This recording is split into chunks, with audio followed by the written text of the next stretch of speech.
परीक्षा अगले दिन थी, इसलिए उसने एक होटल में रहने के लिए सोचा। रात हो गई थी और कहीं भी उसे उसके बजट में सस्ता होटल मिल नहीं रहा था। काफी ढूंढने के बाद उसे एक सस्ता होटल मिला। उसने उस होटल में एक कमरा बुक करवाया और जब वह कमरे में गया तो देखा कि कमरे के चारों तरफ जाले लगे हुए थे। ऐसा लग रहा था कि यह कमरा काफी सालों से बंद पड़ा था और कमरे के अंदर का माहौल एकदम डरावना और सुनसान लग रहा था। लेकिन उसने ये सब नजरअंदाज कर दिया और होटल से खाना मंगवाया और खा पीकर सोने चल दिया। जब वह सो रहा था तो लगभग रात के 1 बजे के करीब उसे किसी के पायल की घुंघरू की आवाज सुनाई दी।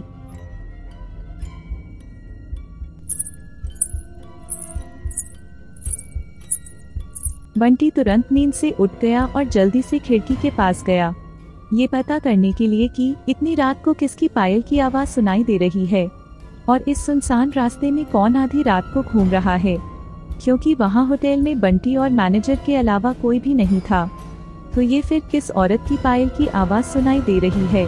बंटी खिड़की पर काफी देर तक खड़ा रहा लेकिन उसे कोई भी नहीं दिखाई दिया। फिर उसने अपने कमरे से मैनेजर को फोन किया और उसे बताया कि मुझे इतनी रात को कब से किसी की पायल की आवाज सुनाई दे रही है, आपको भी दे रही है क्या?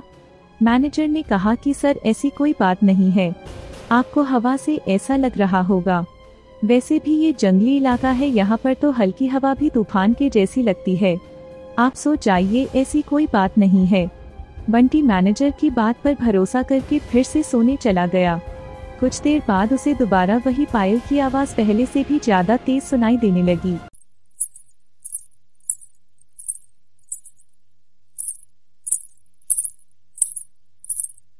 इस बार उसने अपने कमरे का दरवाजा खोला और सीधा होटल के बाहर देखने के लिए चला गया। जब वह बाहर आया तो देखा कि एक काफी लंबी औरत है जो सफेद साड़ी पहनी हुई थी। उसके लंबे बाल थे और चेहरा ढका हुआ था। वह अपने हाथ में एक नारियल लेकर के होटल के चारों तरफ चक्कर लगा रही थी। ऐसा लग रहा था कि मानो अपने पायल की आवाज से किसी को बुला रही हो। बंटी दौड़कर उसके पास गया कि कौन है ये औरत जो इतनी रात को यहाँ घूम रही है, लेकिन वो तुरंत ही गायब हो गई और चारों तरफ कोहरा ही कोहरा फैल गया। बंटी भी थोड़ा घबरा गया, क्योंकि जिस औरत को वो सामने से देख रहा था अब वो नहीं दिख रही थी। बंटी अपने होटल में वापस जा ही रहा था कि फिर उसे दोबारा पायल की आवाज सुनाई देने लगी।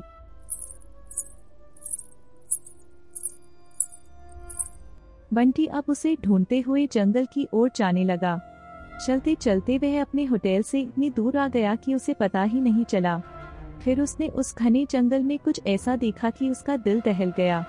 उसने देखा कि उस औरत ने एक पीपल के पेड़ के नीचे 5-6 लाशें रख रखी थी और बारी बारी से एक एक को नोच नोच कर खा रही थी। उसका मुंह खून से लथपथ था और चेहरा भी एकदम डरावना था। बंटी ने जब ये सब देखा तो उसके पांव तले जमीन ही खिसक गई। ये सब नज़ारा देखते ही उसे डर के साथ साथ रोना भी आने लगा कि वह चुड़ैल अब मुझे भी मार देगी, क्योंकि अपने पायल की आवाज से यहाँ तक मुझे लेकर आई है। लेकिन उसने हिम्मत से काम लिया और हनुमान चालीसा पढ़ते पढ़ते धीरे से वहाँ से भाग गया ताकि भूत उसे देख ना ले, लेकिन भूत तो भूत होते हैं। बंटी जैसे ही वहाँ से भागने की कोशिश की, वो चुड़ैल अचानक उसके सामने आ गई और उसे इशारों से अपने अड्डे पर ले जाने लगी जहाँ पर उसने लाशें रख रखी थी। बंटी हनुमान जी जाप करके इतनी तेजी से वहाँ से भागा कि मानो जैसे उसके अंदर किसी की शक्ति आ गई हो। भागते भागते सीधा वह अपने होटल वापस आ गया। वहाँ थोड़ी देर रुका तो उसे एक आदमी दिखाई दिया। उसे देखकर ऐसा लग रहा था कि ये अच्छा आदमी है।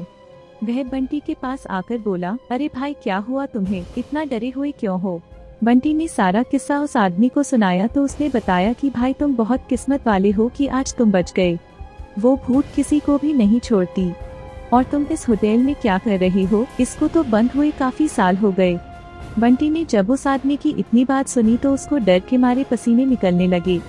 फिर वह आदमी बताने लगा कि इस होटल में बहुत साल पहले एक लड़की का मर्डर इस होटल में हुआ था। लड़की तो मर गई लेकिन उसकी आत्मा आज भी यहाँ भटकती है और जो भी इस होटल में आता है उसे अपना दुश्मन मानती है और जो भी रात के समय में इस रास्ते से गुजरता है सबको अपने कब्जे में कर लेती है और मार देती है। और कुछ दिन बाद इस होटल पर पुलिस का छापा पड़ा, तब से ये होटल बंद है। बंटी ने जब उस आदमी की पूरी बातें सुनी तो वह बहुत जोर जोर से रोने लगा। ये सोचकर कि आज मैं मर जाता। फिर वो आदमी बंटी से बोला कि चलो आज रात तुम मेरे घर रह लो, मेरा घर पास में ही है। डरो मत, अब मैं आ गया हूँ ना। बंटी उस आदमी को धन्यवाद किया और उसके साथ उसके घर चला गया और अपने आप से एक वादा किया कि आज के बाद वह भूलकर भी कभी अनजान जगह पर नहीं जाऊंगा।